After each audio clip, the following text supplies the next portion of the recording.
Hola a todos. En nombre de Nieves Gonzalo del Hospital Clínico San Carlos y de Enrique Gutiérrez del Hospital Gregorio Marañón y yo mismo, Josep Gómez del Hospital de Bellvitge, os damos la bienvenida a este Cardio TV que va dirigido a hablar sobre los pacientes ANOCA, que son los pacientes con angina y que no presentan lesiones coronarias. Como es un tema muy amplio y es imposible abarcarlo en un cuarto de hora, pues hemos decidido comentar los aspectos más prácticos desde el punto de vista clínico, pues presentando un caso clínico y enlazando la discusión del tema respecto al caso clínico. Así que si os parece, pues empezamos y bueno, aquí en esta diapositiva pues podéis ver un poco pues el caso del que vamos a hablar. Se trata de una mujer de 52 años, como único factor de riesgo es obesa y como antecedentes médicos importantes pues la paciente presenta una trombocitemia esencial que va tratada con adiro desde hace muchos años, que no había presentado ningún evento trombótico en todos estos años. Tiene un hipotiroidismo, también en tratamiento sustitutivo con levotiroxina y además presenta múltiples algias, omalgia, lumbalgia, se había etiquetado de fibromiálgica. También depresión en tratamiento médico, y todas estas algias pues habían motivado múltiples consultas pues a nuestros compañeros, tanto médicos de familia como otras especialidades, ¿no? Entre una de estas algias pues también destaca un dolor torácico, también de larga evolución. Son dolores torácicos habituales a raíz de 1 o 2 por semana. Se podrían etiquetar que parecen anginosos, son opresivos, irradian a mandíbula, y la única cosa es que pues se dan tanto en reposo como en esfuerzo, pero en su caso pues predomina un pelín más en reposos, ¿no? Por este motivo fue derivada al cardiólogo y ya el cardiólogo pues pidió una ergometría que se realizó en el año 2019, que fue negativa, asumiendo una buena frecuencia cardíaca esperada. Y en el año 2020, pues por toda la situación COVID, se hizo una eco de estrés farmacológica que resultó pues positiva clínica y eléctricamente, a pesar de que por eco pues no se vio ningún segmentarismo y no había ningún problema estructural, ¿no? Con una fracción de eyección conservada. Y bueno, desde el cardiólogo clínico, pues ante la sospecha de que pudieran ser dolores vasospásticos, pues se inició tratamiento con nitroglicerina, con parches de 15 miligramos de nitratos y con diltiazem 180 miligramos al día, ¿no? No obstante, a pesar de este tratamiento, pues la paciente pues no presentó un gran cambio clínico, persistiendo estos dolores, estos dolores torácicos, ¿no? Y en este punto, pues bueno, es un caso que yo creo que es bastante frecuente en lo que podría ser la práctica clínica habitual y bueno, me gustaría preguntaros a ver qué os parece el caso, ¿no? Sí, efectivamente, son pacientes que vemos con relativa frecuencia. Aquí en este caso su cardiólogo clínico, a pesar de tener una prueba positiva, ¿no?, clínica y electrocardiográfica, decide todavía, digamos, intentar tratamiento médico, considerando que se trata de una angina estable, ¿no? E intenta un tratamiento, digamos, que no funciona, ¿no? Y probablemente este es el momento, digamos, en el que es interesante primero evaluar la anatomía coronaria, porque evidentemente son pacientes en la que todavía no se ha descartado que tenga enfermedad coronaria. En algunos centros, a lo mejor con este tipo de paciente no se podría plantear hacer un TAC.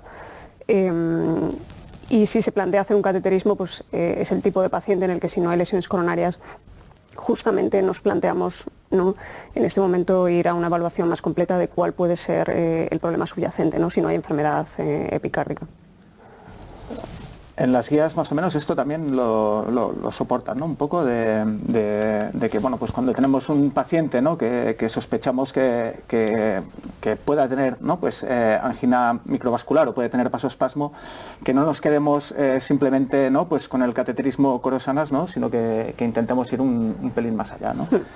Sí, yo creo que uno de los mensajes importantes aquí es que la clínica no es una buena guía para saber qué es lo que le pasa al paciente, más allá de que no tiene lesiones coronarias, porque contrariamente a lo que siempre ha puesto en los libros de texto, hay bastantes estudios que han mostrado que la angina de esfuerzo muchas veces es vasoespasmo o es disfunción endotelial y al revés. Entonces no solo porque el patrón clínico te parezca más de reposo, más de esfuerzo, no tienes que presuponer lo que tiene el paciente, y esta es una paciente clásica en la que tenemos un dilema. El tratamiento con vasodilatadores no ha funcionado y ahora no sabemos si lo que tenemos que hacer es subir ese tratamiento o cambiar de enfoque completamente, ¿no? Y por eso el diagnóstico funcional y tratamiento dirigido puede ayudar.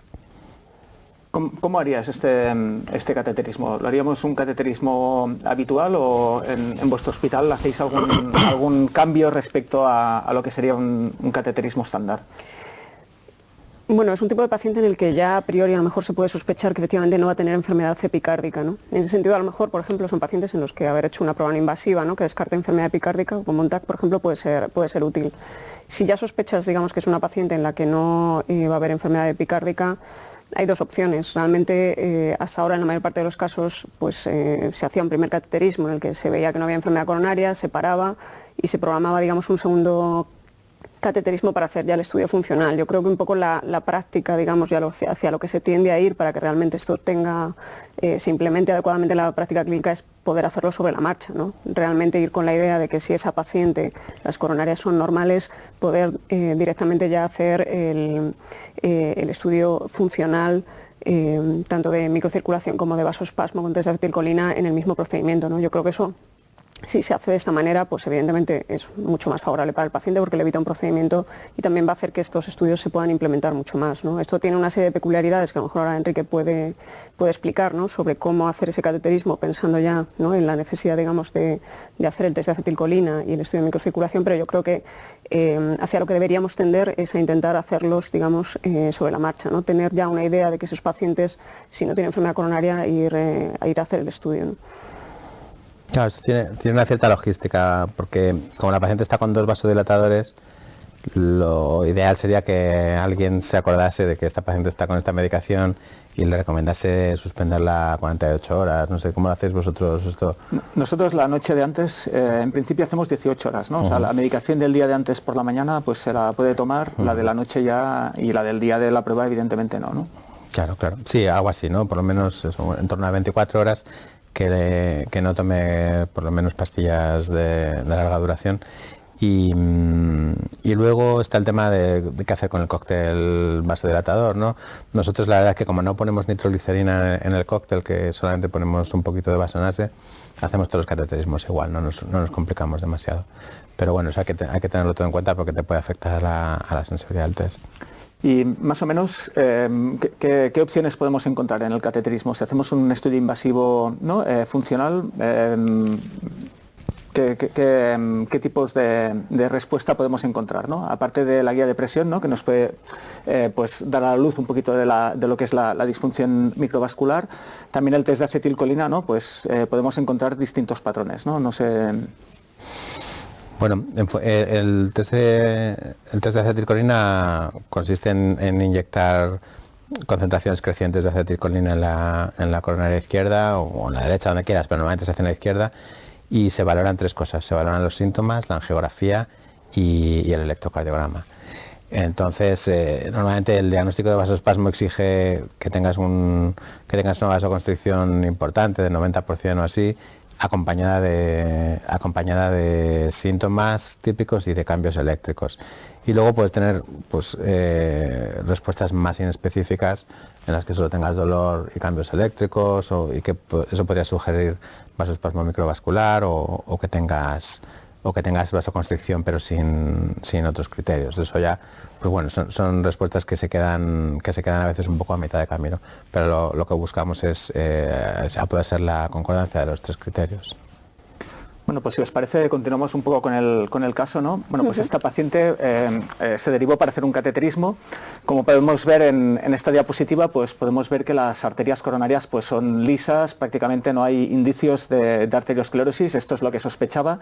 Es un cateterismo que, como podéis ver, los cables pues ya se hizo con la intención de hacer un test de provocación de vasospasmo y un test de función microvascular mediante adenosina endovenosa para intentar provocar una hiperemia máxima. Y lo que podemos ver aquí es que el resultado de lo que es el test de provocación de vasospasmo, pues como podéis ver, no hay ningún tipo de vasoconstricción, es decir, a nivel epicárdico pues la arteria da igual las dosis crecientes que le echemos, pues no hay ningún tipo de vasoconstricción. Y la única cosa, cuando se valoró el dolor en la última dosis, pues sí que la paciente refirió una mínima molestia, pero a pesar de que hay mínimos cambios en el electro, estos cambios no son suficientemente claros como etiquetar un espasmo microvascular, ¿no?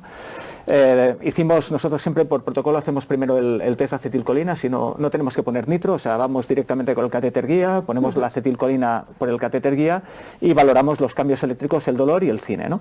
Y después de esto, pues ya vamos con la guía de presión y hacemos lo que es el test de función microvascular, pues con inyección de adenosina, y en este caso pues hacemos lo que es la medición del CFR, ¿no? Que es la reserva de flujo coronario, y el índice de resistencias de la microcirculación, donde en este caso pues el valor de la reserva de flujo pues era inferior a 2, que es patológico, y las resistencias pues salieron más altas de lo que es el valor de corte normal, que es 25, salieron de 31 en este caso, como podemos ver, y pues yo creo que en este caso pues el diagnóstico está claro, ¿no? No sé si queréis comentar un poco la opción. Sí, la verdad es que es digamos un muy buen ejemplo de cómo hay que hacer este tipo de estudios, ¿no? El estudio funcional incluye dos partes: la parte del test de acetilcolina para valorar la presencia de espasmo, en el que en este caso, pues aunque la paciente tuvo ciertas molestias y ciertos cambios eléctricos, no cumple criterios, ¿no? Como para considerar que presenta problemas, digamos, de espasmo, y una segunda parte en la que por una parte se valora que esa enfermedad epicárdica sí existe, no sea obstructiva, con un FFR que ahí se ve que es completamente normal, y después pues el CFR y el IMR, en este caso indicando que el problema que tiene esta paciente fundamentalmente es un problema en la microcirculación, ¿no? Y yo creo que esto lo más importante, digamos, es que nos sirve para catalogar a la paciente, encuadrar, digamos, estos pacientes, ¿no? Que antes eran angina con coronarias normales, ¿no? Dentro de ese tipo de pacientes de angina con coronarias normales hay distintos subtipos, y lo importante de eso es que los tratamientos se pueden dirigir, ¿no? En esta paciente, por ejemplo, su cardiólogo de entrada eligió un tratamiento, ¿no? Que eran vasodilatadores, que claramente no fue efectivo. En parte nos podemos explicar ahora con estos resultados por qué no fue efectivo, ¿no? Porque no es un problema, digamos, espástico lo que tiene la paciente, sino un problema microcirculatorio, ¿no? Sí, además, aquí hay que recordar que la nitroglicerina tiene poco efecto sobre la microcirculación, y hay algún estudio que ha mostrado que no mejora los síntomas cuando el paciente lo que tiene es esto que tiene este paciente, ¿no? Entonces te da mucha seguridad para decir, le quito esto y le pongo pues beta bloqueantes, yecas y estatinas se suelen recomendar también, porque se considera que esto está relacionado con la aterosclerosis. Y luego hay otra cosa de esta paciente que tenía depresión y tenía migrañas. Entonces yo revisaría bien el tratamiento, porque sobre todo si hubiera tenido espasmo, porque tanto los antidepresivos como los antimigrañosos pueden ser vasoconstrictores, y eso puede empeorar un poco los síntomas, sobre todo si están combinados, ¿no? Entonces siempre hay que repasar un poco qué es lo que está haciendo el paciente, porque a lo mejor tiene algo de antes que le está perjudicando. Bien, esta paciente, bueno, pues seguimos un poco el documento de consenso que se publicó por la IAPCI, ¿no? la Sociedad de Hemodinámica Europea, y en este documento pues bueno, nos indican que intentemos diferenciar a este tipo de paciente, el INOCA, en dos tipos, ¿no? El de espasmo y el de angina microvascular. En este caso la paciente pues se diagnosticó de angina microvascular, no toleraba muy bien los nitratos, por lo que estos fueron retirados, y se pautó tratamiento con ranolacina y con nebivolol, ¿no? Que es un beta bloqueante, ¿no? La paciente algo mejoró, aunque persiste con síntomas, ¿no? Y yo, bueno, no sé, mi última pregunta sería, ¿qué esperamos un poco de estos cambios de medicación dirigidos bueno, pues una vez tenemos el endotipo, ¿no? El tipo de ANOCA al que pertenece el paciente, pues ¿qué esperamos encontrar, ¿no? Con este tipo de tratamiento? Bueno, realmente, claro, la evidencia que hay en este sentido viene del estudio Cormaica, ¿no? Que precisamente lo que se hizo fue estratificar a los pacientes con un tratamiento dirigido en función, digamos, de los resultados en el estudio invasivo, ¿no? Y se vio que los pacientes en los que el tratamiento se pautaba en función de ese endotipo, ¿no? Que se había obtenido en el estudio microvascular, esos pacientes tenían mejores resultados fundamentalmente en cuanto a calidad de vida, reducción de la frecuencia de angina, etcétera, ¿no? Con lo cual, realmente, digamos, yo creo que el Cormaica fue el estudio que abrió un poco el camino a este tipo de estudios, ¿no? Porque previamente siempre el comentario muchas veces de nuestros compañeros era, pero bueno, ¿para qué vamos a hacer todos estos estudios si no hay un tratamiento específico para esto, ¿no? Especialmente con la angina microvascular, ¿no? Con el vasospasmo, pues bueno, parecía más claro, ¿no? Que yo creo que no, que realmente es muy importante clasificar adecuadamente a estos pacientes, porque hay evidencia que demuestra que dirigir el tratamiento en función del endotipo puede mejorar la calidad de vida, que es de lo que se trata, ¿no?, en este grupo de pacientes. ¿Un último comentario de...? Sí, bueno, yo a veces oigo a gente defender que se puede hacer igual el tratamiento empírico, ¿no? Depende de cada sitio, pero en mi hospital no podemos estar viendo a los pacientes cada semana en la consulta, porque eso acabaría con la consulta, ¿no? Y muchas veces con los tratamientos médicos fracasas o tienes un éxito parcial, entonces es importante estar convencido de que lo que estás haciendo va en la dirección correcta, ¿no? O sea que yo creo que por eso esto es importante. Yo también, simplemente para cerrar la sesión, también remarcaría que con este protocolo a veces también descartamos la cardiopatía, ¿no? Es decir, hay muchos pacientes que van etiquetados y va con 35 pastillas, y yo creo que una de las indicaciones mejores que he encontrado haciendo este protocolo es que a lo mejor hay un 20% de pacientes que llevan 5 pastillas del corazón y cuando le haces el estudio pues no tienen nada, ¿no? Es todo normal, efectivamente. Entonces te quedas muy tranquilo retirando medicación, y a veces quitando la medicación le dicen, ahora me encuentro bien. Digo, bueno, pues es un... ¿no? Entonces yo creo que como sumario, ¿no?, pues este caso pues es hemos acabado diagnosticando enfermedad, podemos dirigir un poquito el tratamiento, pero yo animo a todos a sumarse un poco, a no quedarse simplemente con la coronariografía y ir un pelín más allá, ¿no? Yo creo que con esto cerramos ya el Cardio TV, espero que os haya gustado y muchísimas gracias por vuestra atención.